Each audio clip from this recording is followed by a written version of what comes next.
It was the kind of news no one ever expected. For decades, Mark Harmon had been a staple of American television, known for his calm demeanor, iconic roles, and an off-screen life that appeared nothing less than pristine. But on that day, as cameras flashed and voices murmured in disbelief, the image of the man we thought we knew began to crumble. Mark Harmon, sentenced. The words echoed across every news outlet, every fan forum, and every social media feed. No one could quite believe it. What had gone so wrong? Long before courtrooms and controversy, Mark Harmon had been beloved as Leroy Jethro Gibbs on the hit series NCIS. His steady presence, stern face, and moral compass made him one of television's most trusted characters. But Harmon's influence extended far beyond just one show. With a career spanning nearly 5 decades, he had become part of the fabric of Hollywood, admired not just for his performances, but for the man people assumed he was behind the scenes, disciplined, private, and drama-free. So when reports started surfacing of legal troubles, most brushed them off as either rumor or some misunderstanding. But whispers have a way of growing louder. The industry was abuzz with questions. Why had Harmon suddenly retreated from public life? Why did former co-stars suddenly grow quiet when asked about him? And why, after years of adoration, was there a sudden cloud looming over his legacy? The first real shock came during an offhand interview with a former NCIS crew member. It wasn't a tell-all. It wasn't even a planned discussion. But a comment slipped out. A suggestion that not everything on set had been as professional as it seemed. At first, the internet speculated it was about general behind-the-scenes tension. After all, long-running shows often face internal friction. But then came the documents. Quietly unsealed court files, showing the beginning of a very different story, one filled with lawsuits, hidden settlements, and alleged misconduct spanning years. The headlines began to change tone. Mark Harmon under investigation was the first major one. People wanted answers. The once private actor suddenly found himself at the center of media attention in a way he had never experienced before. Not for a role, not for a red carpet appearance, but for something far darker. Legal analysts began weighing in. Fans divided themselves between disbelief and disappointment. And the truth, as it turned out, was far more complicated than anyone had imagined. According to court records, the charges against Harmon weren't singular. They were cumulative, spanning financial mismanagement, contractual violations, and even allegations tied to on-set behavior that, if proven true, would tarnish not just his reputation but the legacy of the shows he had worked on. What seemed at first like career rumors were now part of a growing legal case, one that had enough traction to move forward publicly. The prosecution's argument was built carefully, presenting years of documentation, witness statements, and confidential records. One of the most damaging pieces of evidence came from a former executive producer who alleged that Harmon had knowingly used his influence to suppress internal complaints and shift blame to junior staff. That testimony sent shockwaves through the courtroom and through the entertainment world. As the trial proceeded, Harmon remained composed, appearing in court in a simple black suit, flanked by a small legal team. He offered no dramatic displays, no long statements. Just silence. It was that silence that bothered people most. Fans wanted explanations. The industry wanted accountability. And yet, Harmon stuck to the quiet discipline that had once earned him admiration, but now only deepened the mystery. Day by day, the courtroom filled with more reporters. The gallery was packed, not just with journalists, but with former coworkers, producers, and even distant relatives. Everyone wanted to witness what was being called the fall of an icon. The prosecution laid out its case meticulously, but the defense tried to counter every claim with questions of context, of reliability, of motive. They argued that Harmon had become a scapegoat, that decades in the public eye had made him an easy target for resentment, exaggeration, and revenge. But the evidence was hard to ignore. Bank transfers tied to unapproved expenses. Emails referencing staff dismissals that bypassed protocol. Internal complaints that never saw the light of day. A pattern was beginning to form, one that suggested control, concealment, and perhaps even coercion. The media frenzy intensified when Polly Parrott, Harmon's former co-star, was called to testify. Her departure from NCIS years earlier had already been shrouded in rumors, and now, on the stand, she spoke in clear, deliberate terms. She didn't lash out, but her words carried weight. She talked about an environment of fear, of unresolved conflict, and of a man who once inspired but eventually intimidated. Her testimony wasn't the sole reason the jury leaned toward conviction, but it was certainly a turning point. The verdict didn't come suddenly. After weeks of trial and days of jury deliberation, the moment finally arrived. Cameras lined the courthouse steps. Social media went into overdrive. And when the words were read, guilty on multiple counts, the world seemed to pause. Mark Harmon, once a paragon of television virtue, was now sentenced. The judge's words were firm, his tone unwavering. The sentence itself wasn't just about punishment.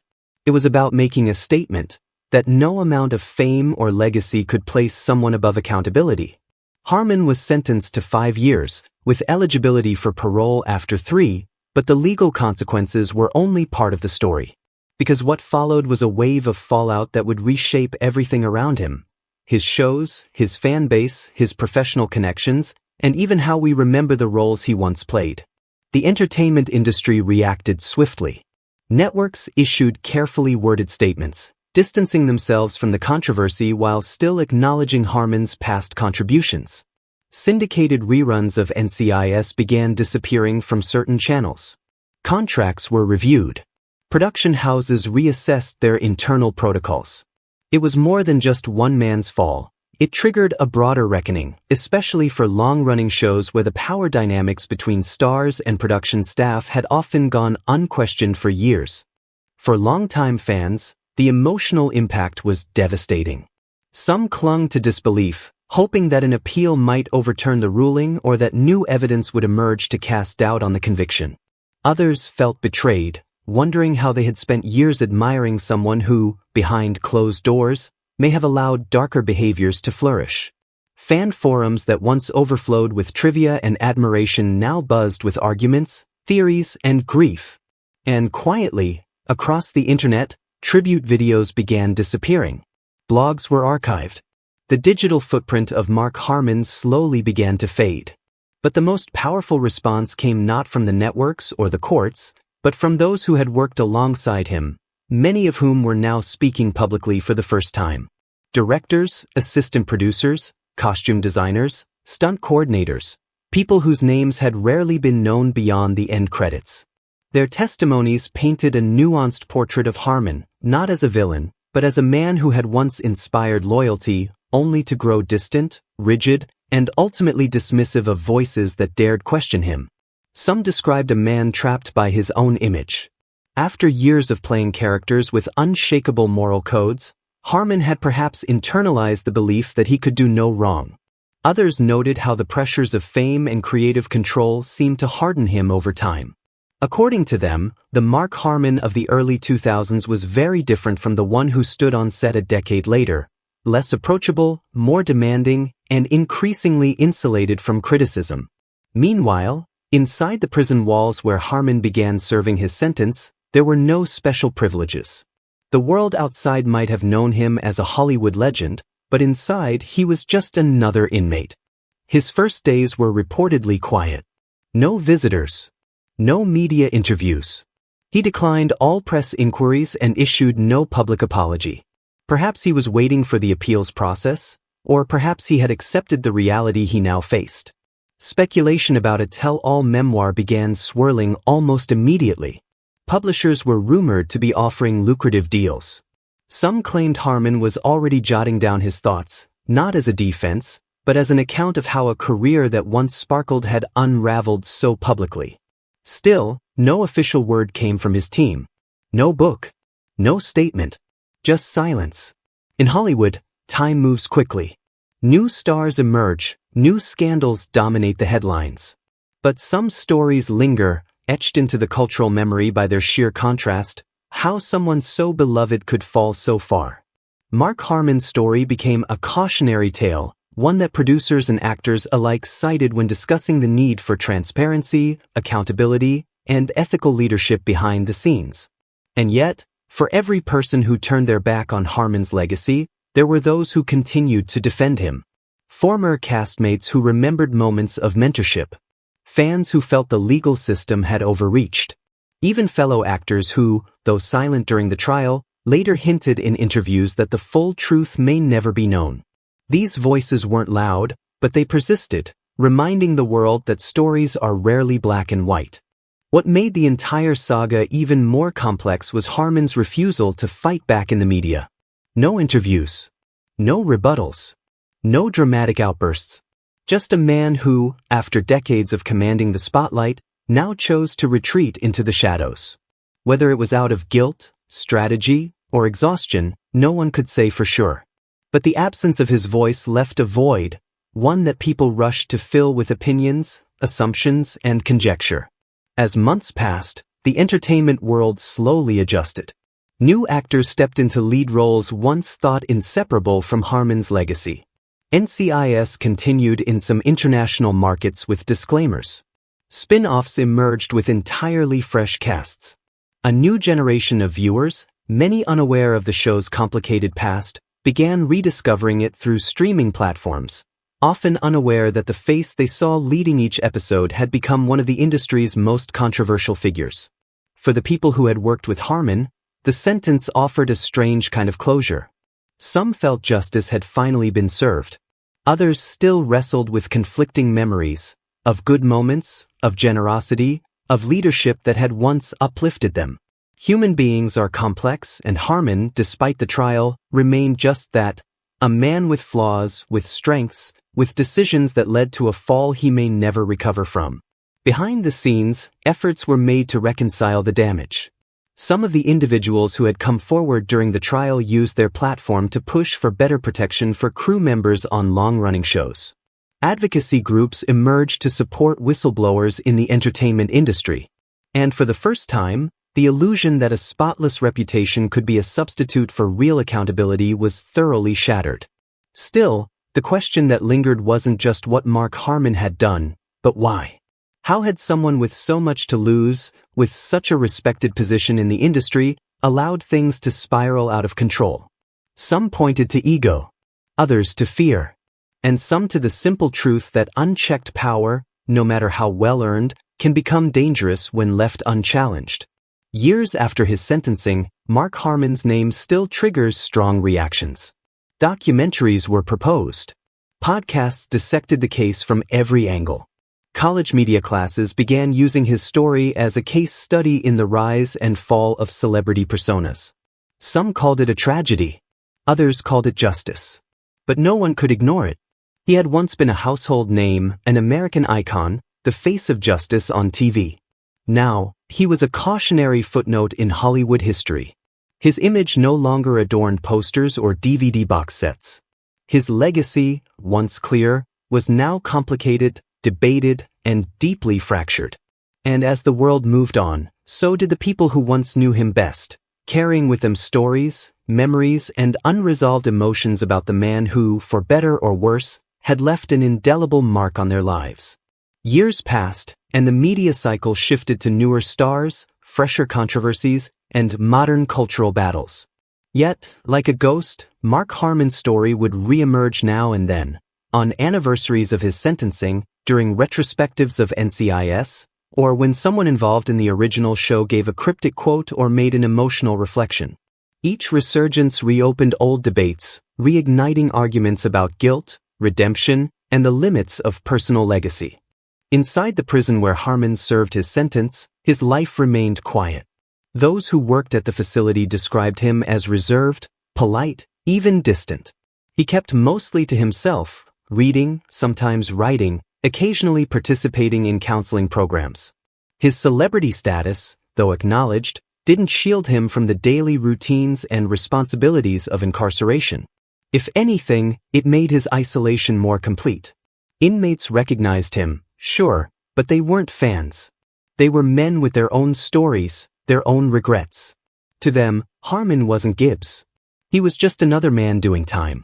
His legal team filed for parole at the earliest opportunity, and in a move that stunned some and satisfied others, the board granted it. Harmon was released after serving just over 3 years, under strict conditions. There was no press conference, no interviews, no eager crowd awaiting his freedom. He exited quietly through the back of the facility, face hidden by sunglasses and a plain cap, vanishing into a world that had long since moved on. Post-release, he didn't return to Los Angeles or make any attempt at a public comeback. Instead, he was spotted briefly in a small coastal town, far from Hollywood, living in a modest home near the sea. Neighbors described him as quiet, rarely seen, and always alone. The man who once stood beneath the bright lights of sound stages now watched sunsets from a porch no one photographed. For the first time in decades, he was anonymous, and maybe that's what he wanted all along. Occasionally, tabloids would publish grainy photos with headlines like, "Mark Harmon, where is he now?" But these stories faded fast. There was no scandal to chase anymore, no dramatic turn of events to report. His story had ended not with a bang, but with silence, leaving the world to speculate on what he thought, how he felt, and whether he ever regretted it all. In Hollywood, forgiveness is a strange currency. Some stars bounce back after public disgrace, repackaging themselves for a second act. Others disappear entirely, remembered only through the lens of the scandal that defined their fall. Harmon belonged to the latter. He never tried to revive his career, never sat for a tell-all, never appeared at industry events or spoke about the trial.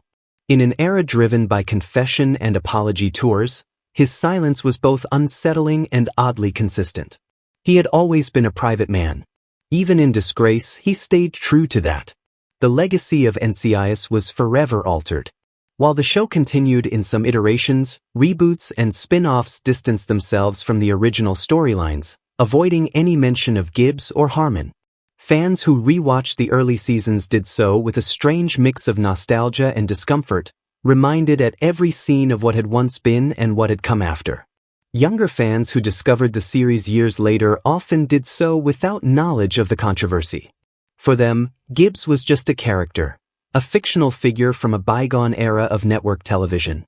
But for those who lived through the rise and fall, each episode felt like a time capsule, a reminder of how quickly admiration could turn into reckoning. What remained, in the end, was the silence. The unanswered questions. The absence of closure. Harmon never defended himself publicly, never apologized, never tried to reshape the narrative. Whether this was due to guilt, shame, or simply exhaustion, no one knows. His silence became the final chapter, an unfinished, ambiguous ending to a story that had captivated millions. And maybe that's the part that still stings. Not just the crimes or the conviction, but the fact that a man so deeply admired for his sense of justice, integrity, and leadership had left without saying goodbye. No final words. No attempt to heal the wounds. Just silence, as if his exit had been scripted by someone else entirely. In that silence, the world was left to wrestle with its own contradictions, how someone could be both inspiring and disappointing, a symbol of justice on screen and a subject of judgment off it. The fall of Mark Harmon wasn't just about one man's missteps, it was a mirror held up to an industry and a society that often confuses image with identity, fiction with truth. And so, as the years stretch on, the memory of Mark Harmon fades not in a blaze of headlines or dramatic interviews, but in the quiet realization that even the brightest stars can dim without warning. The man who once commanded a nation's attention now lives in obscurity, a living reminder that fame is fragile, trust is priceless, and legacies are never truly secure. Goodbye, Mark Harmon. Not the character. Not the icon. The man. The one we thought we knew, the one who said nothing as the curtain fell. Goodbye forever.